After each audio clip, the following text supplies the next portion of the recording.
Eh, on dirait un film porno. Ça clappe. Alors. Bonjour à tous et bienvenue aux 30 000 nouvelles personnes qui nous regardent aujourd'hui, qui n'étaient pas là la semaine dernière. Et merci à ceux qui sont là depuis toujours. Vos réactions sur ma vidéo de la semaine dernière ont été absolument incroyables. Je vous remercie du fond du cœur pour ça. J'ai reçu littéralement des dizaines de milliers de messages de gens qui me racontent leur chagrin d'amour, leur mariage, qui me racontent qu'ils sont sortis plus forts, plus intelligents, plus puissants, plus matures de toutes ces aventures un peu éprouvantes. Merci pour tellement d'amour et de force. Et apparemment, la morve et le visage boursouflé, c'est quelque chose de très présent chez les êtres humains. Il y a beaucoup de gens qui disent « Oh, quelle force, quel courage, etc. » Alors ça me fait très plaisir et merci beaucoup. Mais je voulais juste vous dire que si vous êtes en train de traverser une période difficile, vous avez les mêmes clés et le même courage et la même force en vous. Paf. Pouf. You can do it. Je vous envoie à travers l'écran de la puissance.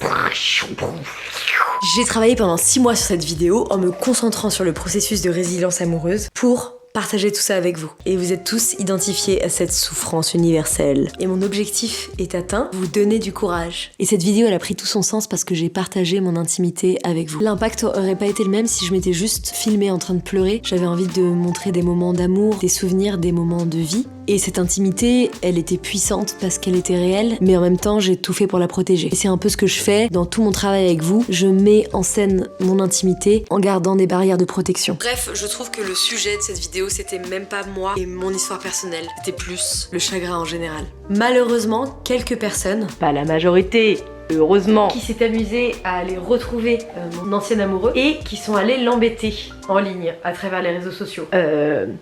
Non.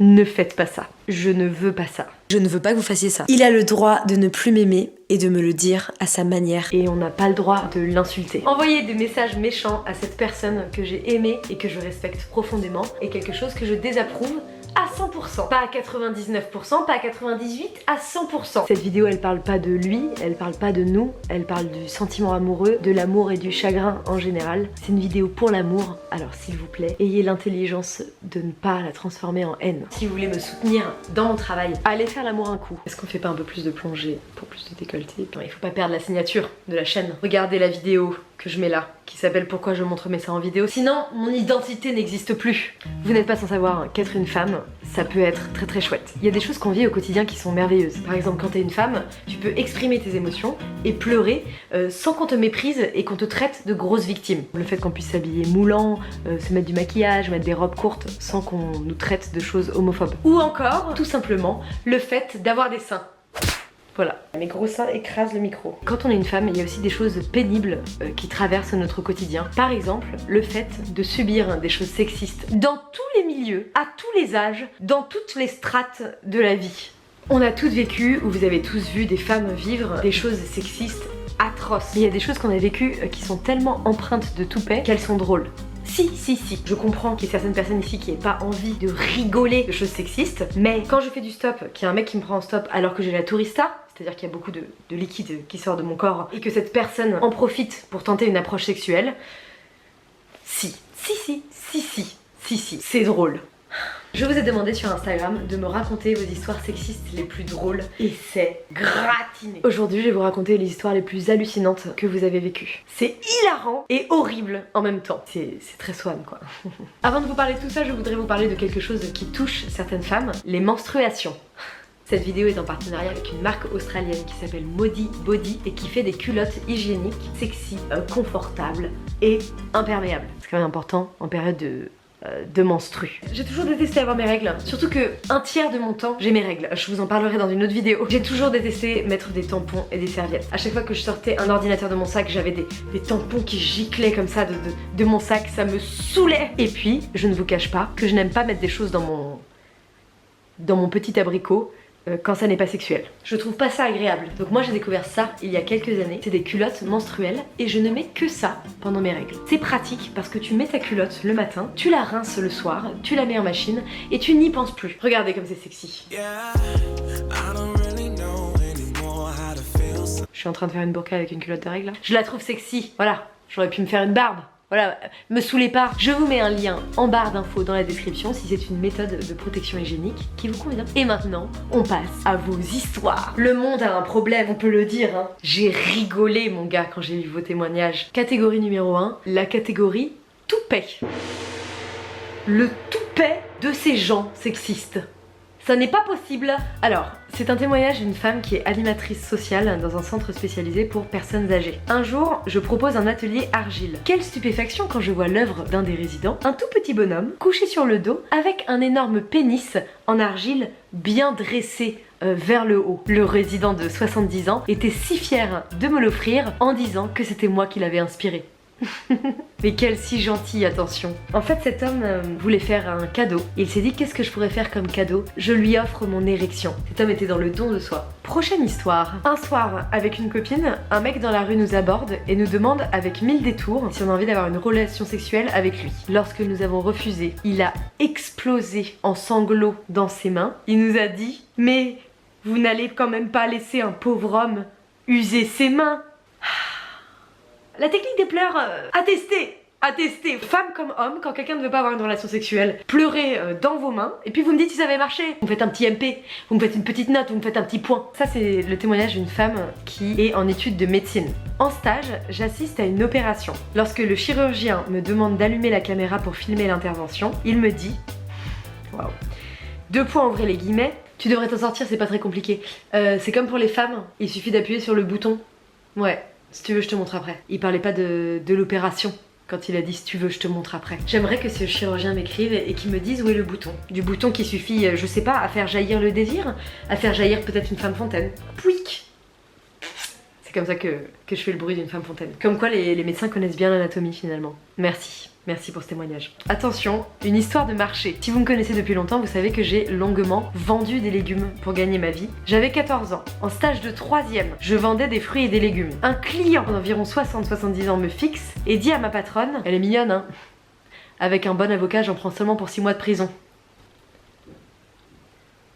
Je suis speechless. Je ne sais pas quoi dire. Le pire, c'est qu'il l'a pas inventé. Sur le moment. Il l'a dite plusieurs fois, cette phrase. Il l'a entendue, il l'a répétée, il l'a lue peut-être sur un forum. Peut-être que c'est lui sur les forums. Peut-être que c'est lui qui me dit retourne à ta cuisine quand je fais des vidéos. Qu'est-ce que vous en pensez? C'est dur, c'est dur. On passe à la catégorie déni. Il y a des hommes et des femmes qui vivent dans une réalité sexiste, qui nient qu'il existe des gens qui font différemment de ce qu'ils pensent que les garçons doivent faire et les femmes doivent faire. On visitait un château appartenant à des aristocrates. Un vieux mâle garde l'expo et parle à ma sœur. Alors, jeune homme, dit-il à ma sœur, qu'est-ce que tu veux faire plus tard? Sous prétexte qu'elle avait les cheveux courts, et pendant la totalité de la visite, il nous a considérés comme des garçons parce qu'on avait des cheveux courts. Waouh, ça c'est pas du sexisme. C'est de l'anciennisme. Tu as les cheveux courts, tu es un garçon, tu as un pénis et tu iras à la guerre. Prochaine histoire. Au lycée, j'étais en couple avec une fille, je suis une femme. Un jour, un mec qui traînait autour du lycée m'a demandé « Mais comment vous faites pour faire l'amour ?» La question que toutes les lesbiennes reçoivent tout au long de leur vie si vous êtes hétérosexuel. Vous demande-t-on comment vous faites jouir votre partenaire? Non. Mais comment vous faites pour faire l'amour? J'ai répondu « Ben, j'ai 3 bites. J'ai 3 pénis. » Les lesbiennes ont 3 bites, parce qu'à la base, enfin tu regardes pas de documentaire ou... Il a bugué pendant une bonne minute jusqu'à ce qu'un de ses potes lui explique que je me foutais de lui. Pour information, les femmes qui sont en couple homosexuel jouissent beaucoup plus que les femmes qui sont en couple hétérosexuel. Je vous mets l'étude dans la description de la vidéo. C'est sûrement grâce à leurs 3 pénis. La classique du déni. Un mec dans la rue me siffle et il me dit de toute façon t'es moche, toutes les femmes c'est des... Je me retourne et droit dans les yeux, je lui dis « Et ta mère, c'est pas une femme peut-être ?» Le mec bug, je continue et 100 mètres plus loin, je l'entends hurler « Ma mère, c'est pas une femme, ok ?» Plutôt que d'avouer que toutes les femmes sont pas des... Il s'est dit « Ma mère, c'est pas une femme ». C'est vraiment le déni. Le déni jusqu'au bout. Et maintenant, la catégorie justifier des attouchements. Alors ça c'est super. Je sais pas si vous avez grandi en ville, c'est quelque chose de très régulier. Souvent, les personnes qui font cela trouvent des justifications. En rentrant chez moi une nuit, un mec a surgi de nulle part et m'a agrippé les seins en hurlant « Des nichons, des nichons, des nichons !» Lui, j'aurais dû le mettre dans la catégorie « Je découvre mon anatomie ». Sauf que je découvre l'anatomie de personnes non consentantes. C'est choquant, en vrai c'est choquant. J'étais avec 2 amis dans le tram. Un petit papy arrive et m'attrape un sein à pleine main. Je lève les yeux, perplexe. Le papy me regarde, toujours la main sur mon sein, et me dit « Excusez-moi, j'ai cru que vous étiez la barre. » Il est sorti du tram et moi je suis restée là, en plan quoi? What the fuck? Je sais pas si vous avez entendu parler de ça, mais même pendant des agressions sexuelles terribles comme des viols, il y a un effet qui est explicable chimiquement, c'est un effet de sidération. On a tellement peur qu'en fait notre corps est paralysé. Mais parfois, il y a un effet de stupéfaction face à tant d'audace. Non, non. Non, papy. Alors, j'avais 9 ans et j'en faisais 14. T'es déjà en train de te justifier, chérie. Tu n'as pas à te justifier. Les harcèlements sexuels n'ont pas lieu d'être. Donc me dis pas oui, j'avais 9 ans, j'en faisais 14. Même si toi en faisais 25. Y a pas de droit de toucher les gens dans la rue. Je t'envoie de la force, c'est interdit par la loi. Je rentrais de l'école tranquille et là un homme de moins 20 ans me dépasse. Me rentre son index dans l'oreille et se retourne en me lançant un regard lubrique accompagné d'un clin d'œil. Le mec pénètre l'oreille avec un doigt d'une enfant de 9 ans et lui fait un regard lubrique avec un clin d'œil. Mais tu as cru quoi, qu'elle était ravie que tu lui en fasses enfin non scientifique?